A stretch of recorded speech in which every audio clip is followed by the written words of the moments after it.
Senhor, muito obrigado. Obrigado por esse dia. Obrigado pela tua graça, pela tua misericórdia renovada em nossas vidas. Obrigado pela vida de cada irmão, daqueles que estão nos acompanhando pela internet, pelo Facebook.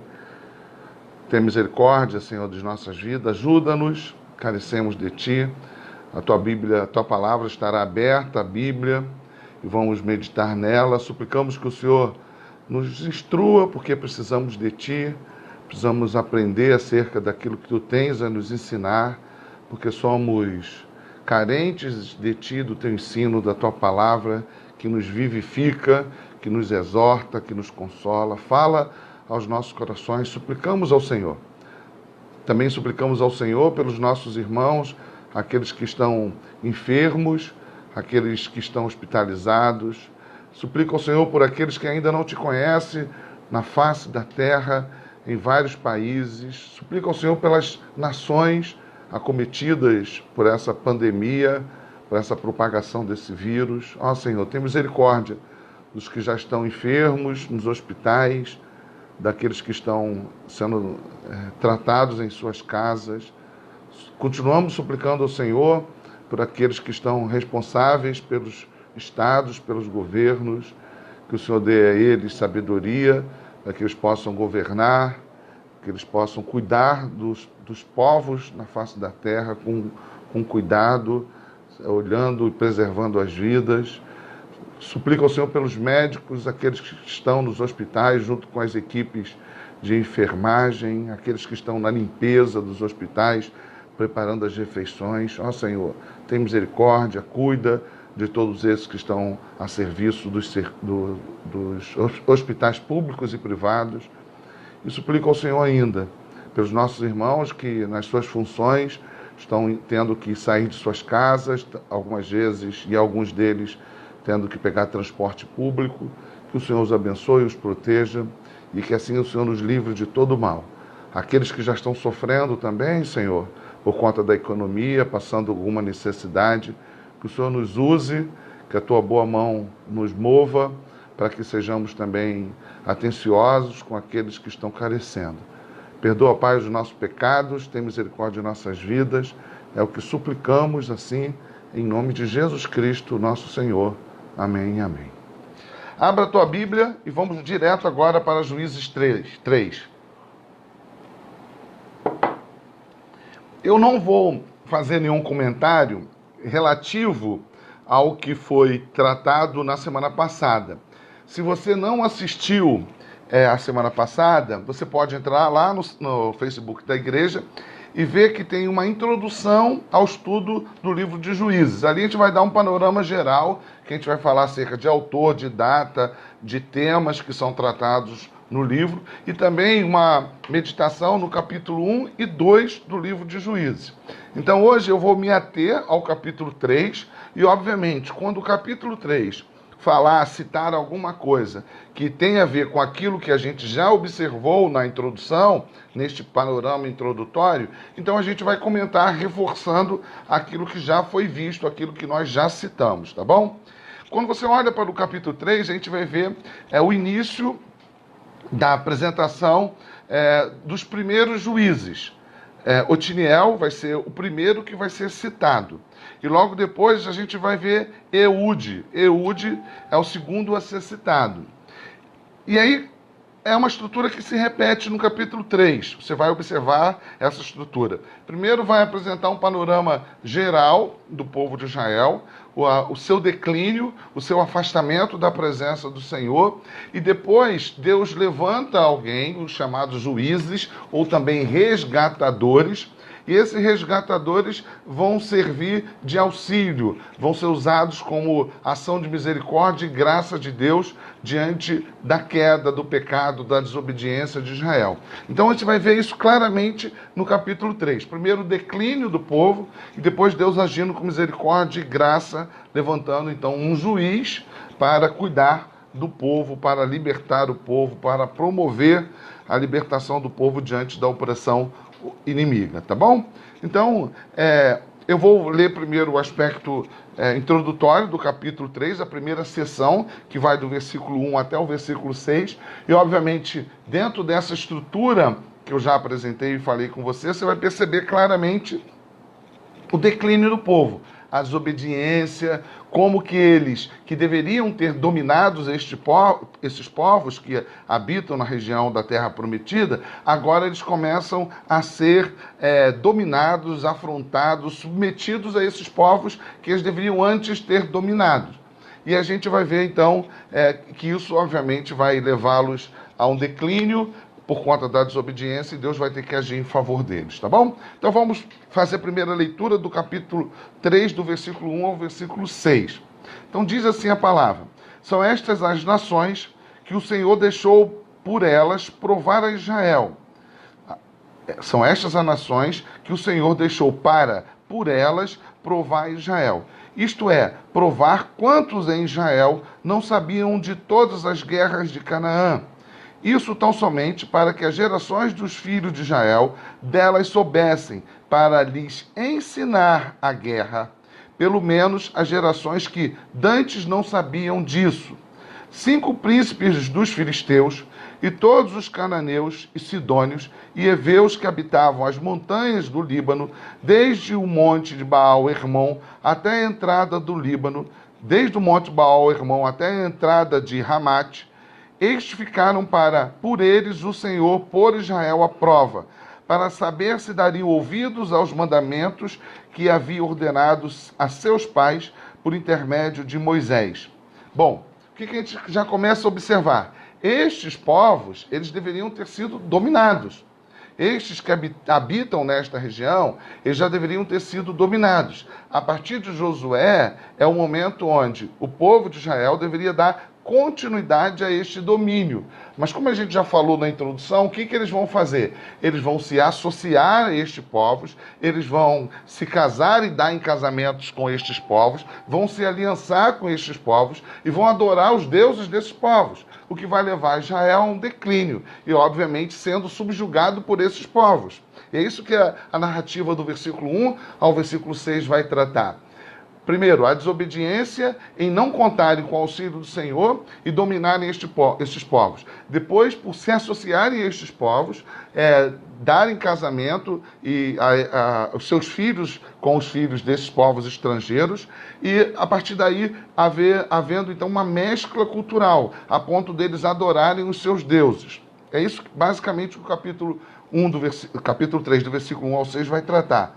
Perceba então: habitando, pois, os filhos de Israel no meio dos cananeus, dos heteus e dos amorreus e dos fariseus e heveus e jebuseus, repito, povos que deveriam ter sido dominados. A gente vai ver que parte desses povos, ou especificamente os jebuseus, que são basicamente os últimos a serem dominados na região de Jerusalém por Davi, esses continuarão presentes durante muito tempo e serão instrumentos de Deus para juízo do povo de Israel.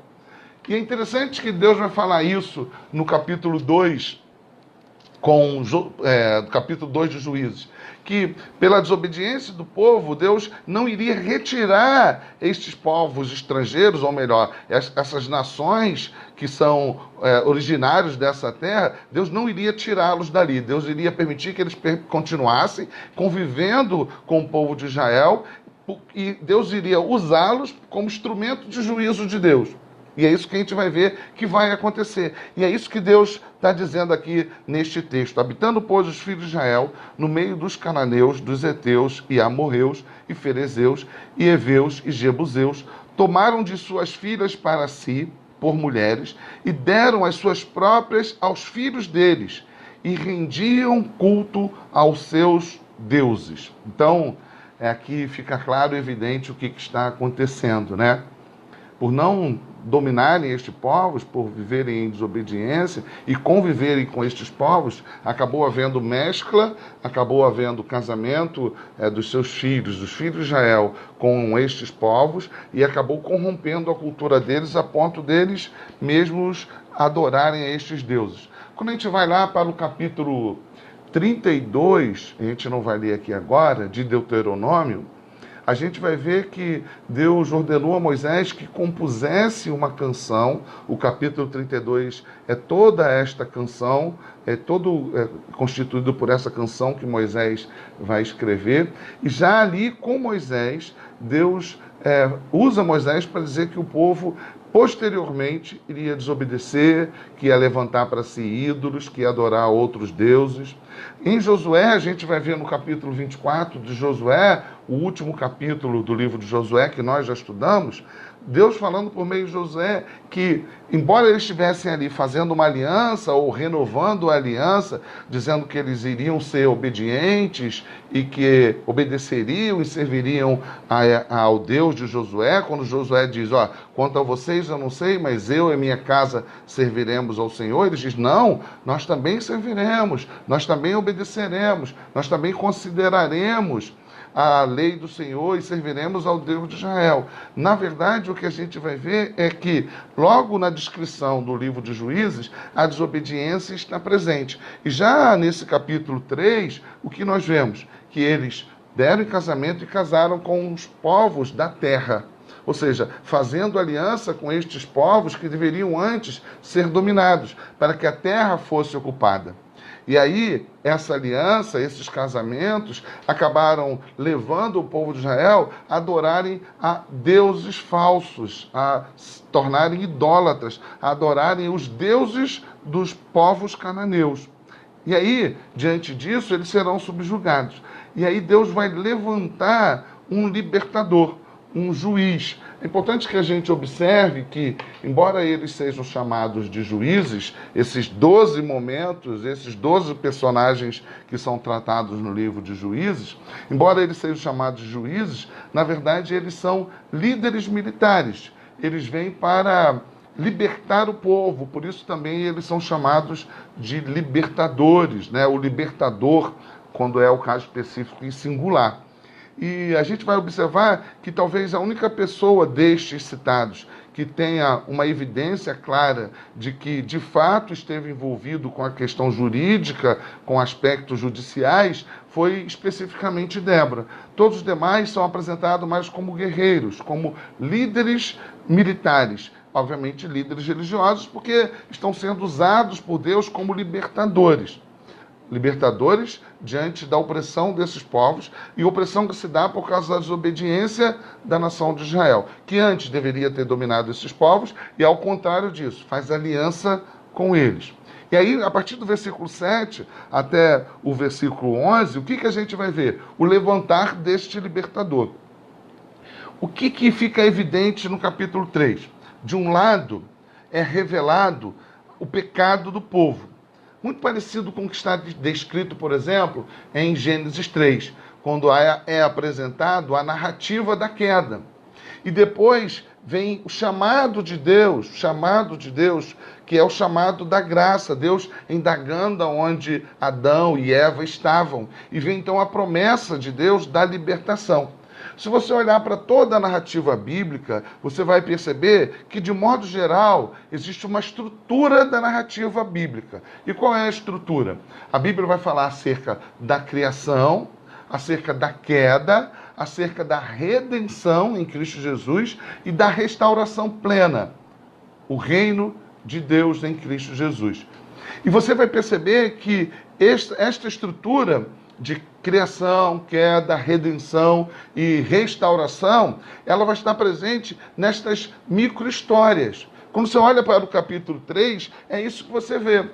Você vai ver o povo declinando, desobedecendo, sendo obstinado de coração, se juntando, fazendo aliança com quem não deveria. E aqui eu abro parênteses para mais uma vez falar, eu tenho falado disso insistentemente, embora isso em nossa época não seja algo que seja muito agradável de ouvir, acho que em época nenhuma, né, a gente observa aqui, é evidente que Deus estabelece um princípio que crente deve casar com crente, para que a sua casa esteja diante do mesmo Deus, para que os seus filhos conheçam o mesmo Deus, para que o governo da casa, o serviço da casa, seja diante do mesmo Deus. Fazer o contrário é desobediência. A gente vê que muitas pessoas às vezes querem pegar exemplos de pessoas que casaram com pessoas incrédulas, ímpios, e se converteram, e aí querem usar isso para justificar isto como algo que é aceitável. Não é aceitável, é pecado, e obviamente diante do pecado, Deus muitas vezes age com misericórdia e graça, e acaba não nos dando aquilo que nós merecíamos. Mas isso não exclui a ideia clara e evidente de que aliançar-se, casar-se, estabelecer matrimônio entre crente e descrente não fere o princípio estabelecido por Deus, ou seja, é pecado que precisa ser tratado como pecado, irmãos. E é isso que vai levar a nação de Israel inúmeras vezes, não é só no caso evidente de Salomão. A gente vai ver o que no capítulo 6 de Gênesis, que esse é o motivo, inclusive, da corrupção na época de Noé, que os filhos de Deus casaram-se com as filhas dos homens. Então, você vê os tementes a Deus casando com aqueles que desconsideram a presença de Deus, que não temem ao Senhor. E é isso que vai levar aqui culturalmente a adoração a esses deuses, a ponto de ser necessário que Deus levante um libertador. E é claro e evidente que você vai perceber que este libertador, ou estes libertadores, esses 12 momentos citados no livro de Juízes, cada um deste libertador, na sua forma limitada, aponta para a pessoa de Cristo. Ou seja, diante do declínio, do pecado, da queda, da subjugação, da condição de cativeiro algumas vezes, sempre Deus vai levantar alguém que aponta para a pessoa de Cristo. E como esses acontecimentos são sempre provisórios, eles não são definitivos, obviamente vai sempre haver a necessidade de um novo resgatador, de um novo libertador. Moisés também foi um tipo de libertador. Abraão também, na sua relação com Ló, foi um tipo de libertador. Foi até onde Ló estava e o resgatou. Moisés foi usado por Deus junto com Arão para resgatar o povo. José foi um tipo de libertador que possibilitou o povo que estava condenado à morte a viver numa condição mais favorável no Egito, enquanto ele era governo no Egito. Também a gente vai olhar para a situação de Boaz, que é um resgatador de Ruth. Então você vai perceber sempre, voltando ao que eu estava falando antes, essas micro-histórias que acabam compondo uma história maior da criação, da queda, da redenção em Cristo Jesus e da restauração plena, tá bom? E agora o que a gente vai ver? A figura projetada, apontando para Cristo, da pessoa de Otiniel, o primeiro dos juízes citados. O que eu quero que você observe aqui também, nesta relação, que é muito interessante, que eu falei na quinta-feira passada, se você quiser voltar lá e ver o vídeo da semana passada, vai te facilitar. É interessante se perceber também que não por um acaso, a gente vai fechar aqui a porta, que está vendo um panelaço aqui, e aí é o contrário, de lá para cá, isso. E aí eu não sei se o som está atrapalhando, e se o som estiver atrapalhando, a gente vai fechar a porta para não entrar muito barulho. Bom, o que é interessante também é que não por um acaso a gente vai ver sendo estabelecida a seguinte ordem. Primeiro Otiniel e depois Ehud. E o que é interessante a gente perceber nesta relação? Otiniel é da tribo de Judá e Ehud é da tribo de Benjamim. E aí é evidente que o que quer se mostrar nesta construção literária, isso também falei na introdução na semana passada, é que há um predomínio, uma superioridade da tribo de Judá sobre a tribo de Benjamim, ou seja, da figura de Davi sobre a figura de Saul. E isso não é por um acaso, porque isso quer fazer valer a relevância do reino de Davi. Não é por um acaso que Otiniel foi o primeiro juiz a ser levantado. Não é por um acaso que no texto de Otiniel vai apontá-lo como o primeiro resgatador, como aquele que vai ser usado pelo Senhor, que vai receber o Espírito do Senhor para libertar o povo diante do inimigo, diante do opressor e de um povo que está declinando em pecado. Então, isso também vai se repetir, isso vai ser perceptível para mostrar a superioridade da descendência de Judá sobre os demais. O primeiro resgatador é Judá. Otiniel é o primeiro resgatador. E não é por um acaso que logo em sequência vem Eude, que é da descendência de Benjamim. Se você não conhece essa questão genealógica, você passa por aqui sem perceber. Mas tem o objetivo disso estar nesta ordem, exatamente para mostrar a supremacia de Judá, porque seria da raiz de Davi que viria o governo eterno, a coroa perpétua, aquele que eternamente governaria o reino de Deus, tá bom? Então não é por um acaso que a sequência também é assim, não é por um acaso que a gente vai ver primeiro Otiniel e depois Eude, tá bom? Então vamos lá para o versículo 7. Os filhos de Israel fizeram o que era mal perante Deus e se esqueceram do Senhor, seu Deus, e renderam culto aos Balaíns e ao poste ídolo. Irmãos, assim, eu vou fazendo aplicações, né? Como isso é evidência do que nós somos e do que nós fazemos. Prometemos, choramos, nos emocionamos, reconhecemos que Deus nos salvou, que Deus nos resgatou, que Deus tem nos conduzido e facilmente fazemos aliança com o que não deveríamos, com quem não deveríamos, nos afastamos da presença do Senhor, negamos o nosso Deus e aí daqui a pouco nós estamos nos tornando idólatras, obedecendo o desejo do nosso próprio coração. Essa é a luta maior que nós vivemos, negar o nosso próprio coração que naturalmente deseja a idolatria. O nosso coração naturalmente deseja a idolatria, porque a idolatria sempre é, em última análise, a idolatria a nós mesmos, a obediência de observar os desejos do nosso coração. Então, é muito triste olhar para este povo que foi resgatado, conduzido por Deus, e ver agora ele se prostrando diante de deuses estranhos. Mas é assim que nós fazemos. Isso deve sempre nos constranger, né? E renderam culto aos Balaíns e ao poste ídolo. Então a ira do Senhor se acendeu contra Israel, e ele os entregou nas mãos de Cusã Rezataim, rei da Mesopotâmia, e aos filhos de Israel serviram a Cusã Rezataim 8 anos. Ou seja, o pecado, irmãos, sempre gera consequências negativas. E isso é uma coisa importante para a gente considerar. O pecado sempre gera consequências negativas. E não gera mais e maiores consequências negativas, porque Deus é misericordioso. Mas a gente não deve escarnecer, abusar, desconsiderar a graça de Deus. Como Paulo diz, porque onde abundou o pecado, superabundou a graça, final do capítulo 5 para o capítulo 6 de Romanos. Continuaremos nós pecando? Então a gente precisa olhar para isso e ficar constrangidos diante dessa realidade. Então a ira do Senhor se acendeu contra Israel e ele os entregou na mão deste rei da Mesopotâmia. E eles ficaram por lá 8 anos. E aí diz o versículo 9: clamaram ao Senhor os filhos de Israel e o Senhor lhes suscitou libertador, que os libertou. Otiniel, filho de Kenaz, que era irmão de Caleb, mais novo do que ele, veio sobre ele o Espírito do Senhor, e ele julgou a Israel. Ou seja, não é julgar no sentido judiciário, não é julgar no sentido de fazer processos judiciais, é ser uma liderança religiosa, militar, e lutar a favor do povo, libertar o povo, ser a mão de Deus para libertar o povo.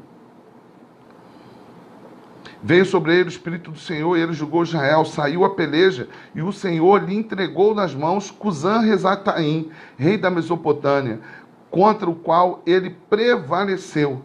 Então a terra ficou em paz durante 40 anos. Otiniel, filho de Kenaz, faleceu. Então durante 40 anos a terra ficou em paz. Durante o governo militar, a presença militar de Otiniel. Como eu disse, não por um acaso, da tribo de Judá. O primeiro libertador. E o segundo, não por um acaso, um benjamita, para mostrar exatamente a superioridade da coroa de Davi sobre a coroa de Saul. Porque seria da coroa de Davi, da tribo de Judá, que viria o resgatador. É importante eu dizer, que talvez você não saiba, Saul era um benjamita. Saul era da tribo de Benjamim. E aí a promessa está para Judá. E Davi é o símbolo, Davi o representante, até que Cristo viesse desta tribo. Aquele que reinaria, seria a representação máxima do reino de Judá, Davi, até que Jesus Cristo viesse encarnado. Então a promessa seria definitivamente visível, a promessa seria definitivamente estabelecida. A coroa nunca mais sairia diante do Rei da Glória, Cristo Jesus. E aí a gente vai ver agora um outro domínio de Eglon. Novamente, povos que habitavam naquela região, mais uma vez, vão dominar a casa de Israel. E o que a gente vai ver? Mais uma vez, Deus vai levantar um juiz, um líder, para mais uma vez ser libertador deste povo. Vamos para o texto, na mesma estrutura. Primeiro mostrando a queda e depois fazendo um apontamento para a libertação, na figura do libertador, tá bom? A estrutura se repete no capítulo 3, tem só uma diferençazinha específica no final do capítulo que a gente vai ver. Então os filhos de Israel clamaram ao Senhor, e o Senhor lhes suscitou o libertador. Perdão, versículo 12, pulei direto para o 15, tá? Volta comigo. Tornaram então os filhos de Israel a fazer o que era mal perante o Senhor. Essa é uma expressão que vai ser repetida várias vezes no livro de Juízes, o que mostra, obviamente, como este povo era obstinado. Deixa eu desfazer a frase. Isso mostra como nós somos obstinados, irmãos. Como diante da graça, da misericórdia, da libertação, nós amamos a desobediência, como nós amamos o pecado, como a gente tem dura cerviz, como a gente é arrogante, como facilmente a gente se desvia da presença do nosso Deus. Isso é uma coisa, como eu tenho dito desde a semana passada, é muito triste perceber, constatar o que nós somos. É muito triste. Eu tenho muita vergonha do que nós somos, irmãos. Tornaram então os filhos de Israel fazer o que era mal perante o Senhor. Você vai ver essa expressão repetida e uma outra expressão que vai ser repetida, que inclusive vai estar na última frase do livro de Juízes. Se você olhar lá na última frase do livro, vai estar exatamente assim, ou algo parecido. E cada um fazia segundo o que achava reto. Ou seja, cada um fazia conforme o seu coração ordenava. Cada um seguia a sua própria vontade. Ou seja, ao invés de obedecerem à lei do Senhor, à voz do Senhor, fazia segundo achava o que era reto. E por isso a gente vai ver tantas vezes repetida a expressão: e tornaram os filhos de Israel fazer o que era mal perante o Senhor. Se tem uma coisa que a gente sabe fazer, irmãos, com muita facilidade, é o que é mal. Ninguém precisa ensinar a gente a fazer o que é mal. A gente precisa ser ensinado, desde criança, a fazer o que é certo. E a gente resiste ao fazer o que é reto, resiste ao fazer o que é certo. A gente resiste em obedecer. Mas o que é errado, o que é mal, ninguém precisa me ensinar, irmãos. Isso eu faço com muita naturalidade e gosto, muitas vezes, de fazer. A gente está diante desse estudo, se você está me acompanhando agora, é uma exortação para mim e para você que a gente abandone o pecado, para que a gente não fique testando a misericórdia e a graça de Deus, para que a gente possa experimentar do frutificar de Deus na nossa vida, para que as pessoas ao nosso redor possam ver os frutos do Espírito em nossa vida, para que Deus seja glorificado por meio da nossa vida, para que o nosso culto seja validado diante de Deus pela mediação de Cristo Jesus, pela ação do Santo Espírito, para que nós nos tornemos a imagem e semelhança de Cristo Jesus, para que a nossa vida tenha validade, para que a gente não jogue fora a nossa vida numa vida mais ou menos de pecado, de idolatria.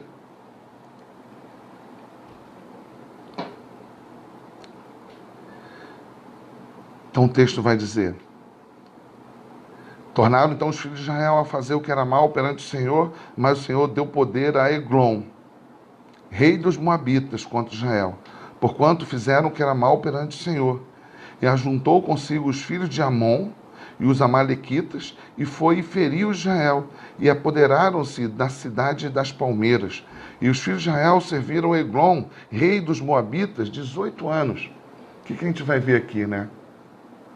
Que, na verdade, esses inimigos, como já tinha sido descrito no início do livro de Reis e também por Josué, esses inimigos, no livro de Reis, não, no livro de Juízes, perdão, esses inimigos acabaram sendo instrumentos da justiça de Deus. Deus não perde o controle absolutamente de nada. Esses povos que deveriam ter sido expulsos, Deus permitiu que eles continuassem ali para que eles fossem instrumentos de Deus, para que a justiça de Deus recaísse sobre o povo de Israel. Ou seja, Deus usou os desobedientes incrédulos para fazer justiça sobre a igreja de Cristo, sobre a igreja de Deus, sobre o povo de Israel. Isso é uma coisa para que a gente possa pensar, né, irmãos? Como Deus tem o controle absolutamente de tudo. Absolutamente de tudo, a sua soberania, o seu poder, mas algo também para a gente se entristecer, porque nós deveríamos ser usados majoritariamente para o bem, para a manifestação do poder e da glória de Deus, para que o mundo conhecesse esse Deus, para que o nome desse Deus fosse glorificado na terra. Mas muitas vezes Deus vai usar ímpios para disciplinar o seu povo desobediente. Isso é constrangedor, isso é vergonhoso. Deus está usando, vamos usar uma figura mais clara, Deus está usando os de fora para usar como disciplina sobre os de dentro.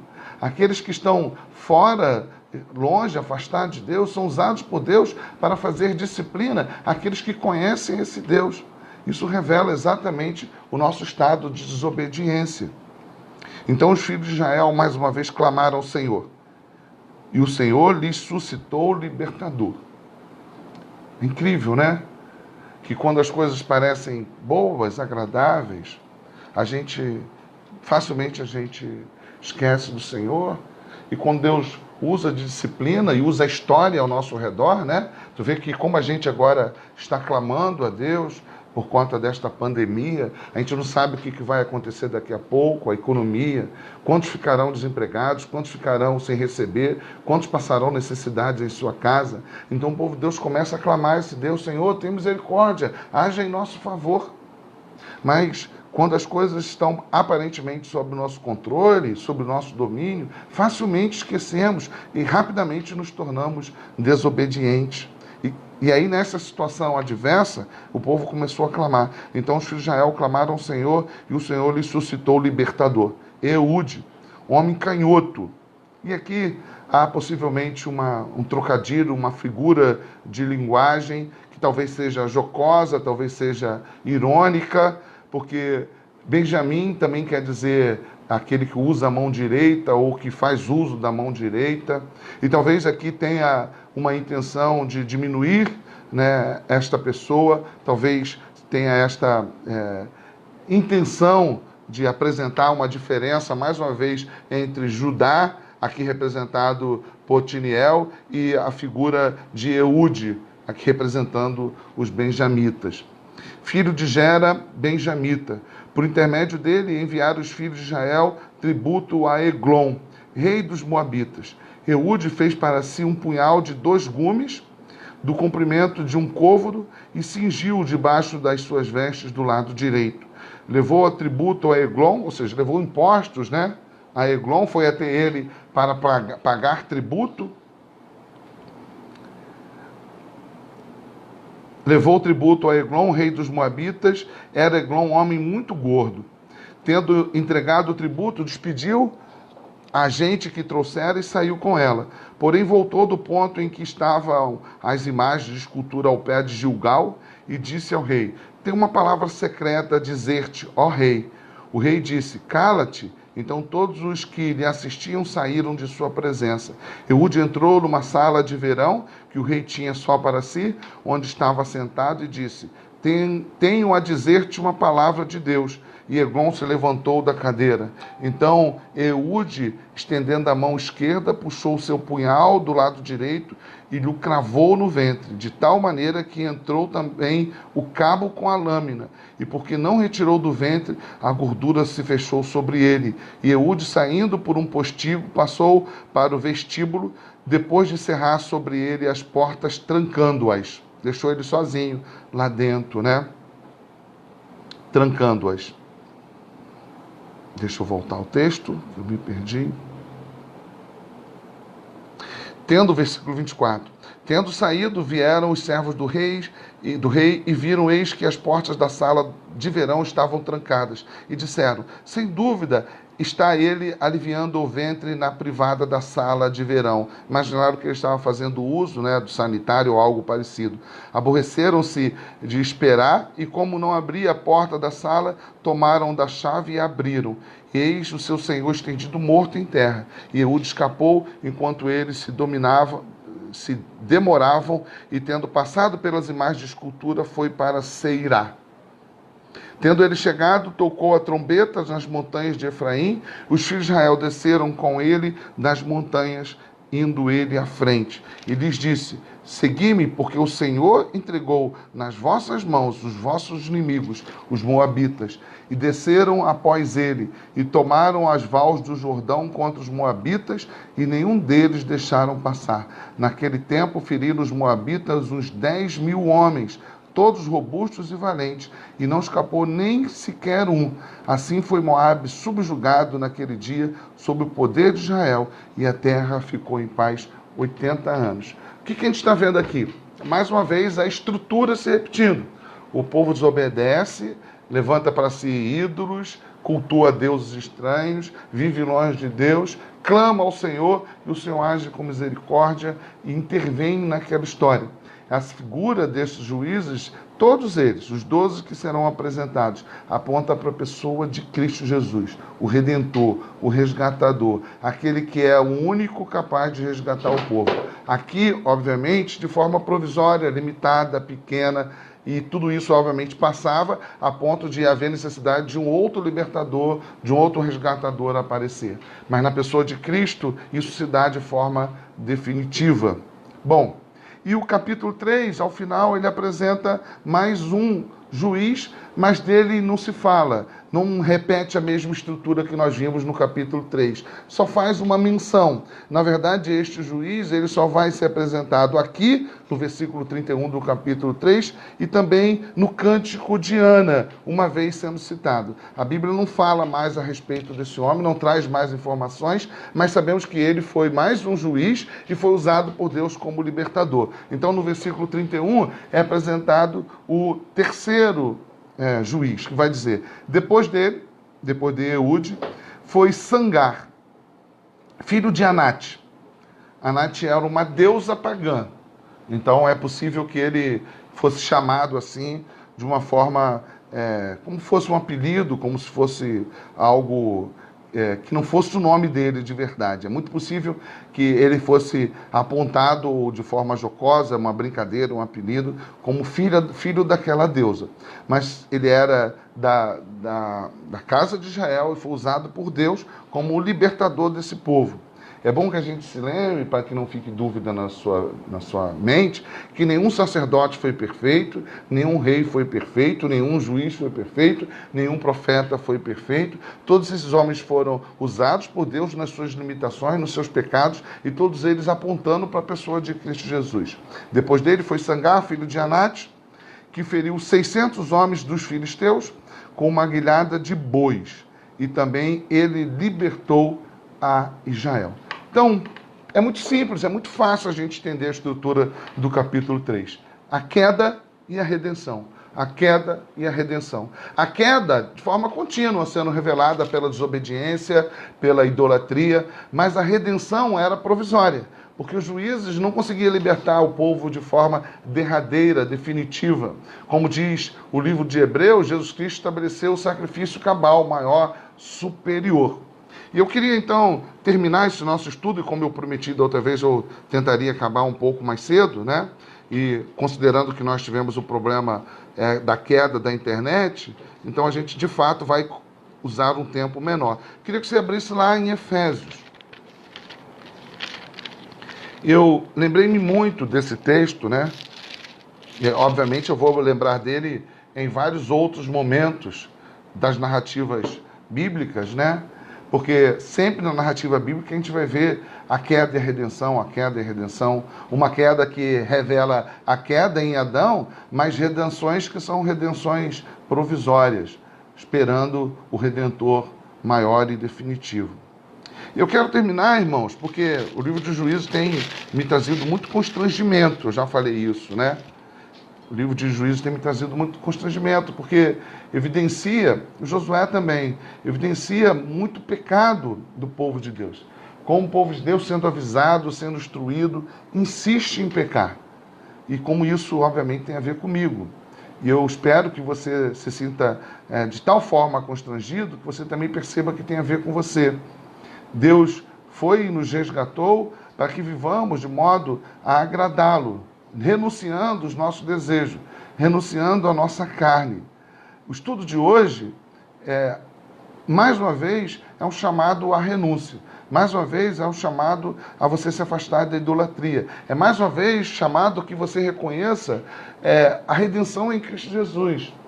Que você reconheça que, mais do que ganhar uma terra prometida, você foi salvo da condenação eterna pelo sacrifício de outra pessoa.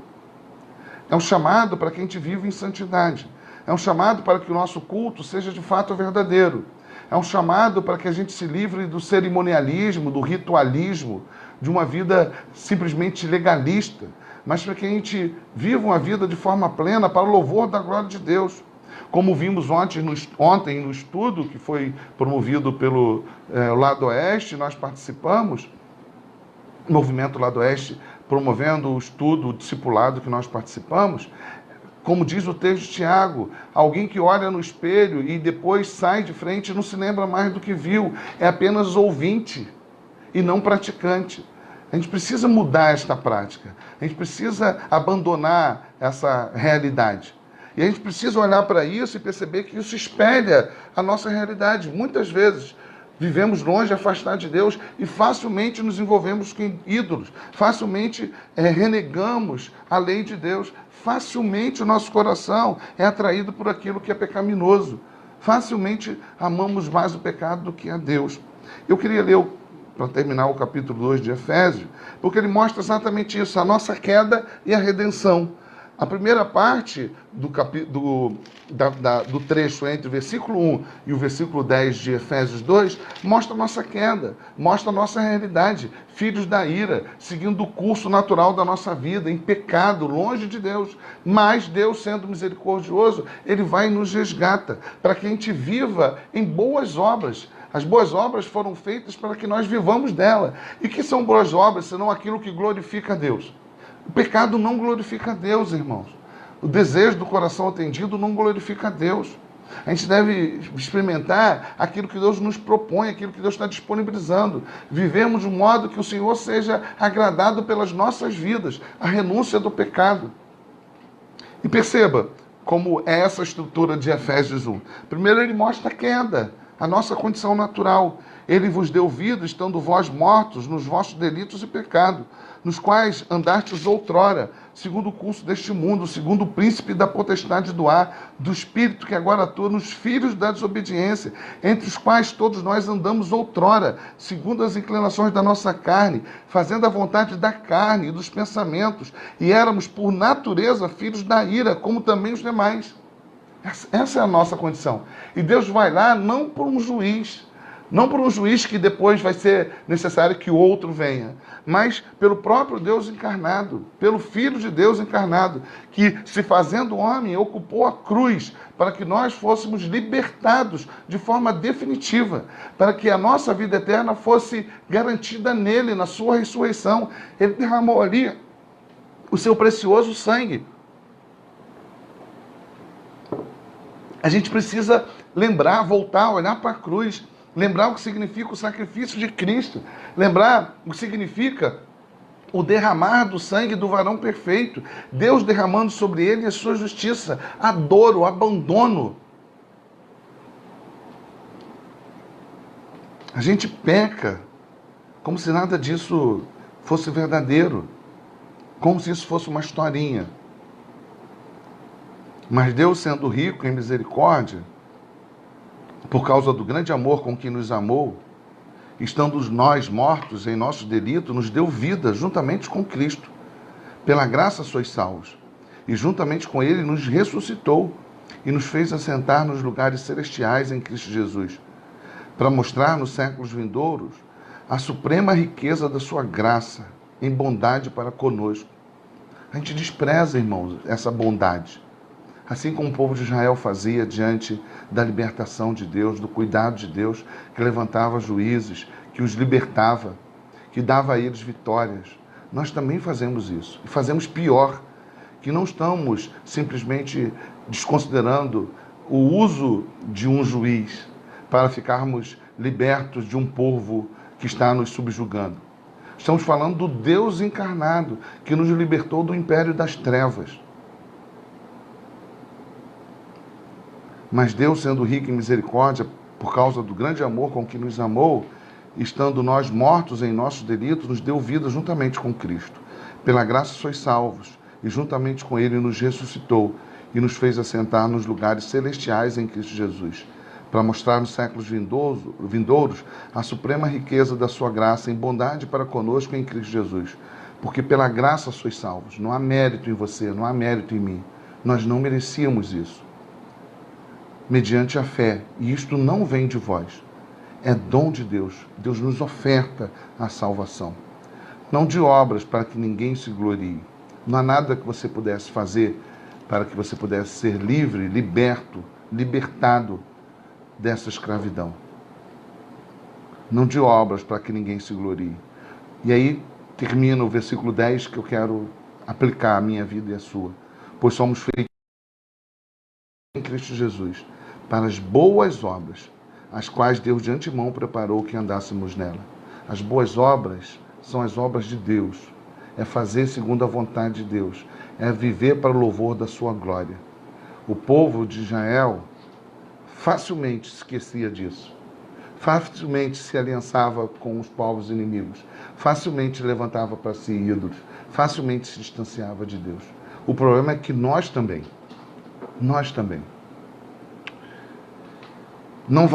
Deus não vai enviar nenhum juiz para nos libertar do coronavírus. Deus não vai nos trazer um juiz, um resgatador, para nos libertar de um governo opressor, seja ele qual for, para nos resgatar das dificuldades que nós vivemos. Deus não vai fazer isso. Ele já enviou o Cristo de Deus, o Filho de Deus, o separado, o ungido, para morrer na cruz do Calvário, para que aquele que nele crê não pereça, mas tenha vida eterna. Agora, nascidos em Cristo Jesus, a velha vida, a velha forma de viver precisa ser abandonada.